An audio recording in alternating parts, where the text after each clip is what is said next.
Salamawit Gabru's brother was arrested 5 months ago. He is one of tens of thousands of people arrested since a crackdown on anti-government protests started in late 2015. It's been very difficult. This is the first time we've had to celebrate Easter without him. It's been so hard for the family, for my mother and father.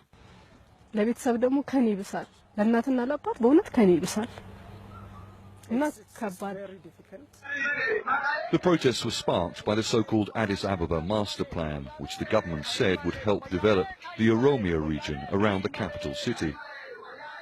The Oromo is the largest ethnic group in Ethiopia, and they called the plan a land grab. They have long accused the government, dominated by the minority Tigrayan ethnic group, of ignoring their economic, political and cultural rights. In August, the protests spread to the north of the country, where the Amhara ethnic group have long had separate grievances with the government. A government-sponsored Human Rights Commission has delivered its long-awaited report to Parliament. It says more than 600 people have been killed, including more than 60 members of the security forces, since August last year. That brings the total amount of people killed since the unrest began in late 2015 to more than 900 people, according to the Commission.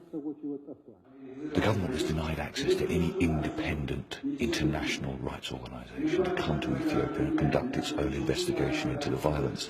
It has also made it increasingly difficult for journalists to speak to witnesses or travel to the most badly affected areas, especially since the state of emergency law was passed in October. Now, the Commission here is blaming a lot of the violence on what it describes as the opposition, both here and abroad, using social media to stoke the unrest. The report says that security forces had, in some places, no choice but to respond with lethal force. The violence happened because the protesters were using guns, and so security forces had no other option. The government has said many times before that those responsible, including security forces, must be held accountable. In different parts of the region, the people responsible for the loss of life and the destruction of property should be called to account.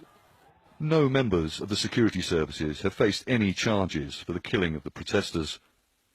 And thousands of people, including journalists like Salamwit's brother, remain in jail. Charles Strafford, Al Jazeera, Addis Ababa.